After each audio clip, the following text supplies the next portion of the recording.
በኢትዮጵያ ሴቶች ፕሪሚየር ሊግ አራተኛ ሳምንት ሐዋሳ ከተማ ውጤት ቀንቶታል። በዋንጫ ፉክክር ውስጥ የሚገኘው ሐዋሳ ከተማ ዛሬ ከአዲስ አበባ ከተማ ጋር ያደረገውን ጨዋታ 4-0 በሆነ ውጤትም አሸንፏል። ሙሽ ዳንኤል፣ ጸገነት ግርማ፣ ሰላማዊት ጎሳኤና ጸጋነሽ ንጉሴ አራቱን የድል ግቦችም ለሐዋሳ ከተማ ማስቆጠር የቻሉ ተጫዋቾች ሆነዋል። ትላንት ኢትዮጵያ ንግድ ባንክ ከባህር ዳር ከተማ ጋር ነጥብ መጋራቱን ተከትሎ ሐዋሳ ከተማ ዛሬ በማሸነፉ በመካከላቸው ያለው የነጥብ ልዩነትም ጠቧል። በዚህ መሰረት ሐዋሳ ከተማ በ50 ነጥቦች ሁለተኛ ደረጃ ላይ ሲቀመጥ ሊጉን እየመራ የሚገኘው ከኢትዮጵያ ንግድ ባንክም በ6 ነጥቦች ብቻ ያንሳል። ሊጠናቀቅ የሁለት ጨዋታ ዕድሜ በቀረው የኢትዮጵያ ሴቶች ፕሪሚየር ሊግ በቀጣይ ሐዋሳ ከተማ ነጥብ ከጣለ አሊያም ንግድ ባንክ 1 ነጥብ ካሳካ የኢትዮጵያ ፕሪሚየር ሊግ ሴቶች ሻምፒዮን መሆኑንም ያረጋግጣል። ኢትዮጵያ ንግድ ባንክ በሁለቱም ተሸንፎ ሐዋሳ ቀሪ ሁለቱንም ጨዋታዎች ማሸነፍና ከ10 በላይ ግቦችን ማስቆጠር ደግሞ የሊጉ ባለድል ያደርገዋል ተብሎም ይጠበቃል።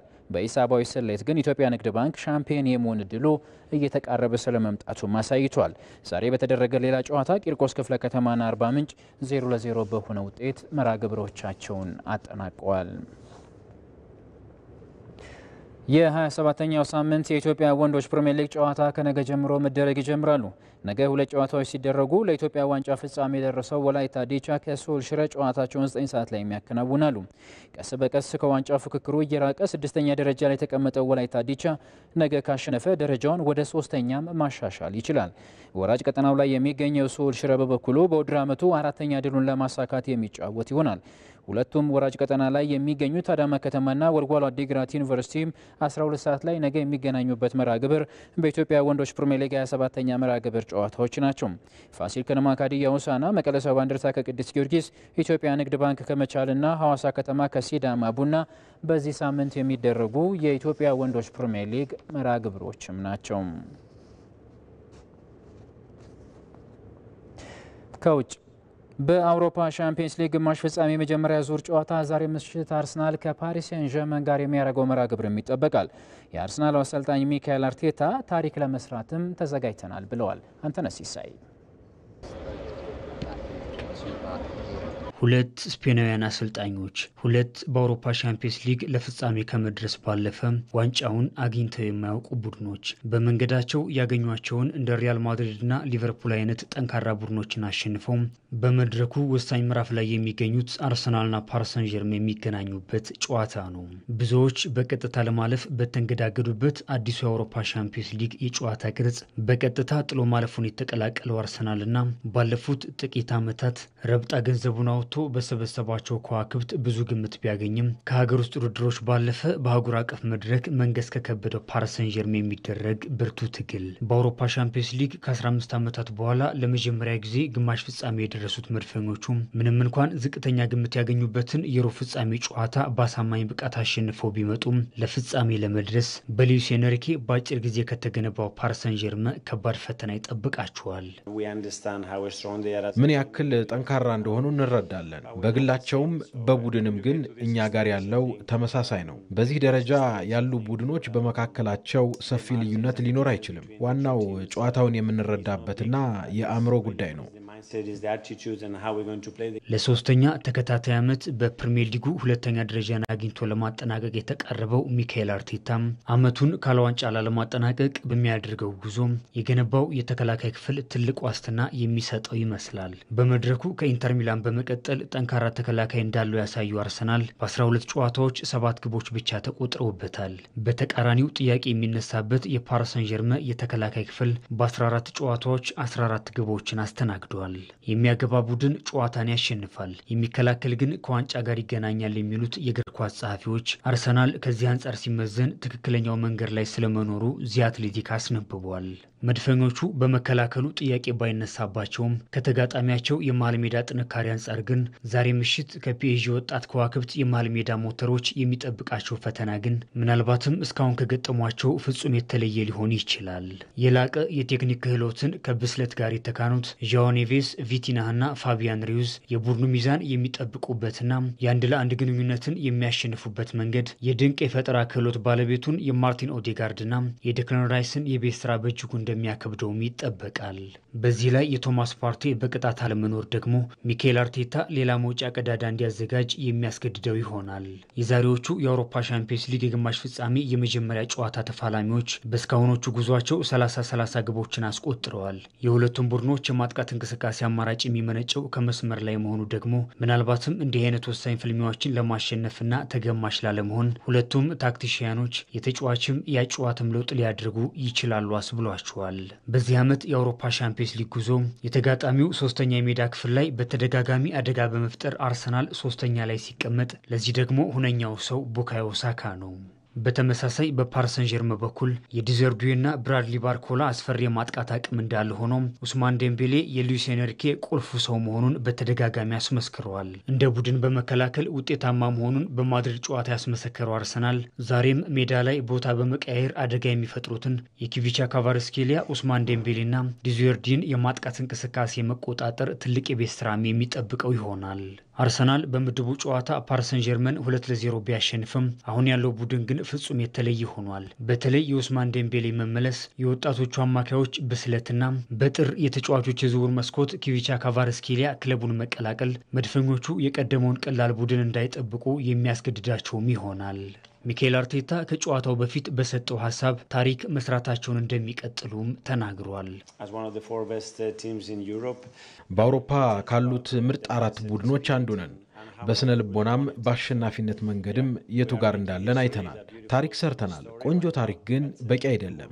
ብዙ ይጠበቅብናል። ከባለፈው ጨዋታ የተሻለ መነሳሳት ላይ እንገኛለን። ተስፋ አድርጋለሁ ሁሉም ለኤሚሬትሱ ጨዋታ ዝግጁ ነው።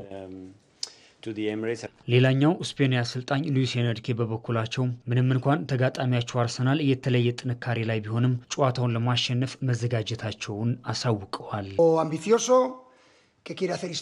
አርሰናል በአውሮፓ ካሉ ምርጥ ቡድኖች አንዱ ነው። አሰልጣኙ ባለፉት 6 ዓመታት የማይታመን ስራን ሰርተዋል። ግን እኛ እዚህ የደረስነው ባለን ጥንካሬ ነው። የኔ ቡድን ከመወዳቸው አንዱ ነው። ለዚህ ነው እዚህ የተቀመጥኩት። ሁሉንም የማድረግ አቅም እንዳለን የመጣንበትን መንገድ መመልከት በቂ ይሆናል። የሁለቱ ቡድኖች የአውሮፓ ሻምፒዮንስ ሊግ የመጀመሪያ ጨዋታ ምሽት 4 ሰዓት ላይ በኤሚሬትስ የሚጀመርም ይሆናል። ከዚሁ ዜና ጋር በተያያዘ የአርሰናልና የፓሪስ ሰን ዠርመን አሰልጣኝ የሆኑት አሰልጣኝ ሚኬል አርቴታና ሉዊስ ኤንሪኬ ተመሳሳይ የጨዋታ መንገድ የሚከተሉ አሰልጣኞች መሆናቸው የምሽቱ የግማሽ ፍጻሜ ፍልሚያ ከወዲሁ እንዲጠበቅም አድርጎታል። ሁለቱም በወጣት ተጫዋቾች ላይ ትኩረት ማድረጋቸው ደግሞ ለዚህ ክብር እንዲበቁ እንዳደረጋቸው መረጃዎች ያሳያሉ። አዲስ የሸዋስ ተጨማሪ ዘገባ አለው።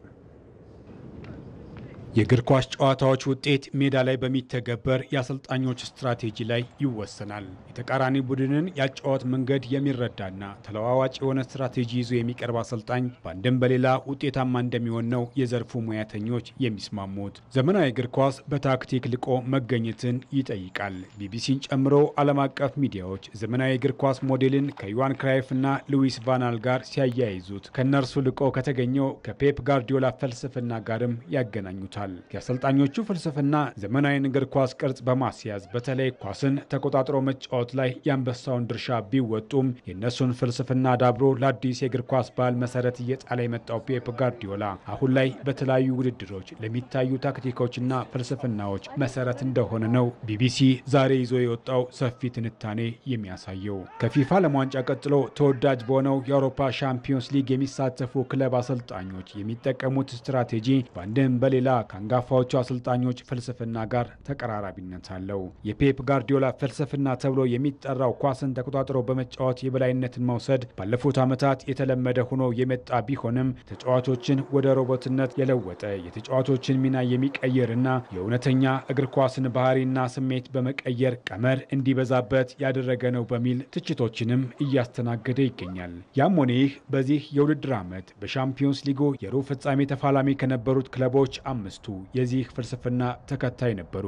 ከነዚህ መካከል ደግሞ ዛሬ ምሽት በግማሽ ፍጻሜ የተገናኙት የአርሰናልና ፒኤስጂ አሰልጣኞች የፔፕ ጋርዲዮላ ደቀ መዝሙር ናቸው። በምሽቱ ፍልሚያም ኳስን ተቆጣጥረው በመጫወት ተመሳሳይነት ያለው ስትራቴጂ ያሳያሉ ተብሎ ይጠበቃል። አሰልጣኞቹ ይህንን ፍልስፍና ቢከተሉም ሁለቱም ተመሳሳይነት የሆነ ታሪክ አላቸው። በባርሴሎና የመጫወት ታሪክ የሚያመሳስላቸው ሁለቱም አሰልጣኞች በተጫዋችነት ዘመናቸው የአውሮፓ ሻምፒዮንስ ሊግን ዋንጫ አሳክተው አያውቁም። ነገር ግን የፒኤስጂው አሰልጣኝ ሉዊስ ኤንሪኬ በ2014-15 ከባርሴሎና ጋር በአሰልጣኝነት ዘመኑ ታላቁን ውድድር ባለድል ሆነዋል። በዚህ ዓመት ውድድራቸው ሚኬል አርቴታ በፕሪሚየር ሊጉ በሶስቱ ሲረታ፣ ሉዊስ ኤንሪኬ በፍሬንች ሊግ ዋን በአንድ ጨዋታ ብቻ ነው የተሸነፉት። ከምርጥ የእንግሊዝም ሆነ የዓለማችን ክለቦች መካከል አንዱ የሆነው አርሰናል በ43 ዓመቱ ጎልማሳ አሰልጣኝ እየተመራ የ15 ጊዜ ሻምፒዮኑን ሪያል ማድሪድን ከውድድር ውጭ ያደረገበት መንገድ እስከ ዛሬዋ ቀን ድረስ እየተወደሰለት ይገኛል። አሰልጣኙ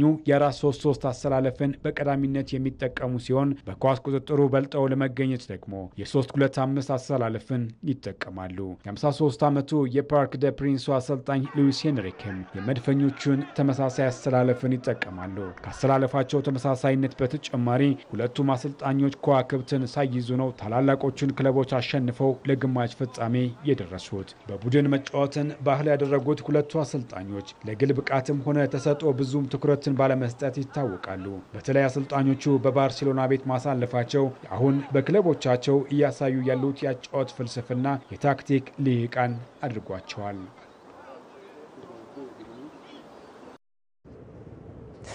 በመጨረሻም ጀርመናዊ ተከላካይ አንቶኒ ሩዲገር በጉዳት ምክንያት ከውድድር ዓመቱ ውጪ ስለመሆኑ ይፋ ተደርጓል። የሪያል ማድሪዱ የመሃል ተከላካይ ስፍራ ተጫዋች በስፔን ንጉሱ ዋንጫ የፍጻሜ ጨዋታ ወቅት ጉዳት ማስተናገዱ የተገለጸ ሲሆን በዛሬው ዕለት የቀዶ ጥገና ሕክምና ስለማድረጉም ተሰምቷል። ተጫዋቹ በፍጻሜው ዕለት ከዳኛው ጋር በፈጸመው ያልተገባ ባህሪ የተነሳ በሰዓቱ ቀይ ካርድ የተመለከተ ሲሆን በስፔን እግር ኳስ ማህበርም ከ4 እስከ 12 የሚደርስ የጨዋታ ቅጣት ይጣልበታል ተብሎ ይጠበቃል። ክለቡ ሪያል ማድሪድ ዛሬ ሩዲገር በግራ እግሩ ጉልበቱ ላይ ቀዶ ጥገና አድርጓል። ይህም ጊዜ ገደቡ ባይታወቅም ላልተወሰነ ጊዜ ግን ከሜዳ ይርቃል ሲልም ይፋ አድርጓል። የስፔን ሚዲያዎች ግን የተጫዋቹ ጉዳት በትንሹ ከ6 እስከ 8 ሳምንታት ከሜዳ እንደሚያርቀውና ለማገገም በሚያደርገው ጥረት ውስጥም የዓመቱ ውድድር እንደሚፈጸም ይፋ አድርገዋል። ሊጠናቀቅ የ5 ጨዋታ ዕድሜ በቀረው የስፔን ላሊጋ ሪያል ማድሪድ ከባርሴሎና ጋር ለሚያደርገው ፉክክር የአንቶኒ ሩዲገር አለመኖርም በከፍተኛ ይጎዳዋል ተብሎም ይጠበቃል። ነገር ግን ተጫዋቹ በሰኔ ወር በሚጀምረው የዓለም የክለቦች ውድድር ላይ በሪያል ማድሪድ ስብስብ ውስጥ መገኘቱና አገግሞ ከተመለሰ ለሪያል ማድሪድ ጥንካሬ ይሆናል ተብሎም ተገልጿል። ክቡራን ተመልካቾቻችን ለምሽት ያዘጋጀንላችሁ ስፖርታዊ ዜናዎቻችን በዚያ በቁ። በያላችሁበት መልካም ምሽት ይሁንላችሁ።